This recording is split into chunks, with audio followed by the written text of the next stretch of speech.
Hello, everyone. Welcome back to part 2 of our 4-part virtual tasting series.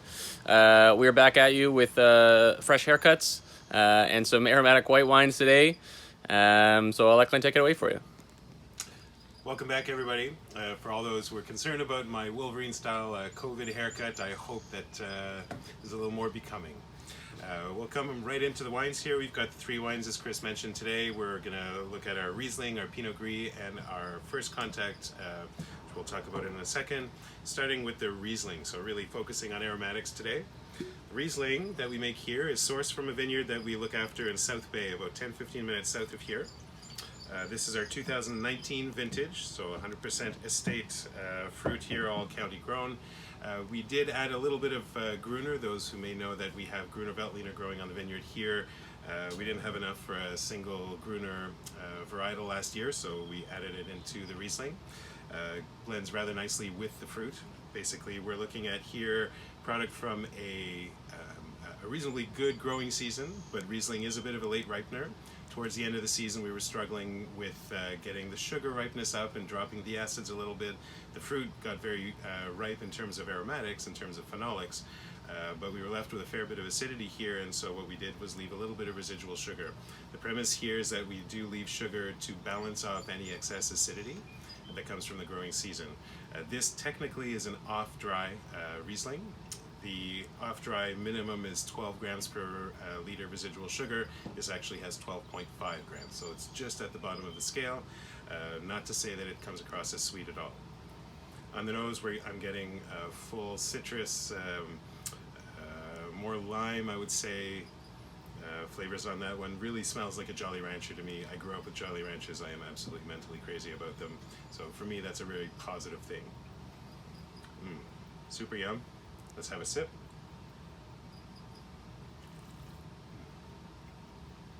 Brilliantly fresh. Love the balance with the sugar. Really happy with the results of this wine for us this year. A really nice long finish. Really focusing more on the citrus end of things and again, Jolly Rancher-esque. Cheers. Chris? Cheers. Cheers to you. Cheers. For me, I think something, a tasting note usually that people talk about, white floral, I think kind of gets lost in the mix sometimes. It can almost be kind of too delicate a note, but for me, the Riesling, it really comes through. I did get a bit of a white floral note on that myself as well. I was really overtaken by the Jolly Rancher, I'll say, for me personally. But you're right, I'm with you. We'll move right on to the Pinot Gris. Once again, all county fruit. This one is also grown in another vineyard, although in South Bay, 10-15 minutes south of here. We've made Pinot Gris from that vineyard for the last several years. Actually, I'm really happy with the quality of that fruit. It's an older vineyard, managed by a couple of friends of mine down there. Here we do this Pinot Gris in more of an Alsatian style, a little richer, definitely not a Grigio style. So this is Prince Edward County. It is, you wouldn't know it today, but a cooler wine region. We tend to have higher acidities and a little bit lightness of fruit.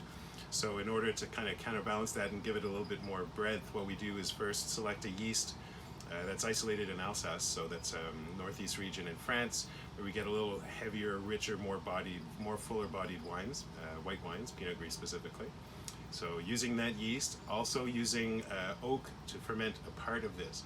So we do 1/3 of this in oak, older barrels mind you, but oak nonetheless, and 2/3 in steel. The steel really maintains the freshness of fruit and the minerality. The oak ferment actually adds a lot of richness to it. Given that it's old barrels, it really doesn't taste like oak, but there is on the nose a bit of a caramel apple, almost confit pear kind of thing going on there, which I first attribute to the yeast, but also a little bit to the barrel. We have in the middle some really nice weight to it. The oak and the yeast combined give this a semblance of richness in the mouth, which is almost as if it was sweet, but there's actually no residual sugar here. This is a very dry wine. Great long finish on the confit pear as well. It's one of my favorites, personally. Cheers there. Cheers.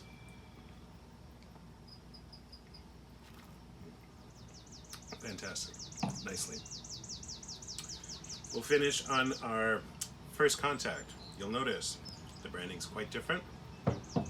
Our approach at Lighthall is always focused on county grown fruit, preferably stuff we grow here, or stuff that grows very nearby. This, as you see, is branded altogether differently. All made here, 100% Niagara fruit. This was a trial run for us. We ended up with some good quality fruit from Niagara, from a few friend growers in Niagara. 50% Vidal, 50% Sauvignon Blanc. Sauvignon Blanc doesn't really grow all that well in the county. I know of one spot where it can ripen reasonably well most years, but not on a regular basis. This from Niagara was a lot riper than we can typically get it here. These were fermented on the skins. So we had the juice in contact with the skins for a full 17 days from start to finish of fermentation. We did control the temperature. We didn't want to get it too warm. I did want to extract some tannins. Typically the tannins get extracted with some alcohol and heat. I didn't want to extract too much. So we kept the temperature somewhere around 20-22 degrees or so. See, there's a nice color here. It's not the average white wine from Lighthall here. It's a lot richer in terms of depth of color. Not orange, mind you. The one thing I maintained if I was going to do this type or this style of wine was to make it in a clean, fresh style as opposed to, I want to say, unfiltered, cloudy, funky kind of thing. There's no question that from a white wine perspective, as far as we're concerned, this is a little bit on the funky side simply because it's done completely differently than what we typically do. But we filtered it, we've stabilized it both hot and cold. It's crystal clear, it's lovely, and it's still got that funk going on. So we've got a lot of nose of, wow, green and black tea here going on. It's really unique from that perspective. It's almost, there's a discussion of reduction in certain styles of wine. Especially with Sauvignon Blanc, what I find is that reduction in thiol-driven wines, sounds a little geek speak here, but the thiols are really an intense flavoring component of the fruit, which is particularly prominent in Sauvignon Blanc. Here, I'm getting a nose full of it. And it's coming across to me as a very black tea, green tea combination there, which I love. On the palate, we end up with that flavor coming through along with an intensity of almost orange pith and dried apricot, which I really find interesting in a white wine. This is unusual for me. This, again, is a first for us. We've never made one of these here, so I'm quite intrigued by this. Very long finish of, again, black green tea kind of thing. Really a food-driven wine. There's a nice amount of tannins. Even though we didn't let it get too warm, it did extract a good amount of tannins, and as it turns out, Vidal skins are quite tannic, so very easy to extract a fair bit of stringency there. I wouldn't say it's over the top, not by any means, but it's definitely present. Light in alcohol, about 11% alcohol there. Some good acidity as well. Creates very unique, very interesting balance. Again, very food-driven wine, I would say. Cheers. Cheers. Right. We're going to take a quick little inside look at our Fromagerie cheese factory for you. Nobody's been in there, I suppose, really, so it'll be a new look for everyone. So join us over there.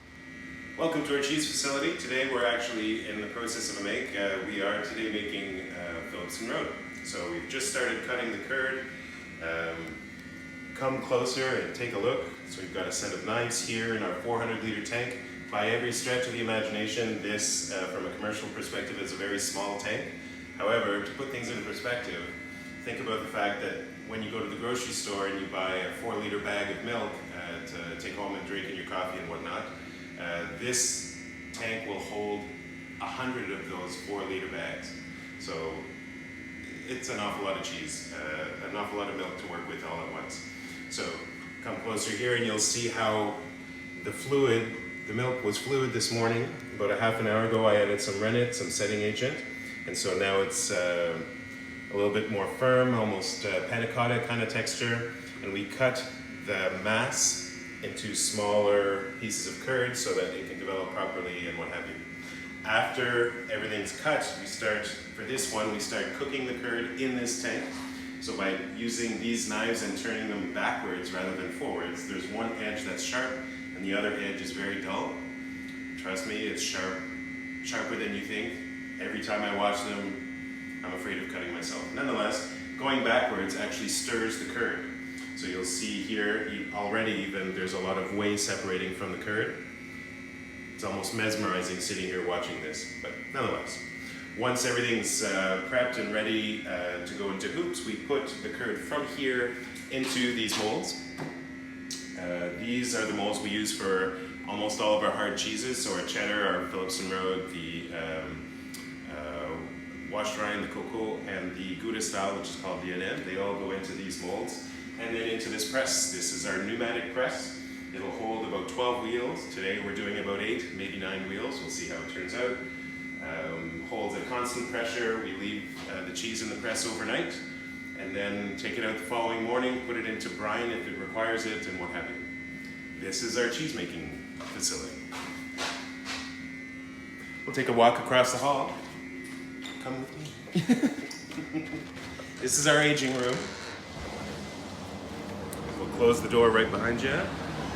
Bit of background noise here. We have a Dutch made and Dutch built, Dutch installed air handler, humidification system, and air circulating system. So you can see up at the top here, I hope in the video, we've got some humidity that's run by an ultrasonic humidifier. The air blows through this giant sock. There's small metered holes all along to ensure that there is constant airflow throughout this entire room. We keep this room at about 13 degrees Celsius and approximately 90% relative humidity. So it's a bit sticky in here, which is perfect for the cheese. This is where we age all of our cheeses. We've got our Phillipston Road at one end. This is a whole lot of cheddar just here in the brown wax. We've got some washed rind cheeses over here and our Gouda-style cheese all the way at the other end. This is it. In terms of the brine, just to show you as well while we're here, after coming out of the molds, out of the press, this is full of, how should I say, I think it's 24% salt. At any rate, there is so much salt in this that it can't all dissolve, and so we need to salt the cheese in order to prevent the cultures from overgrowing and really properly develop the cheese. And there it is. Beautiful.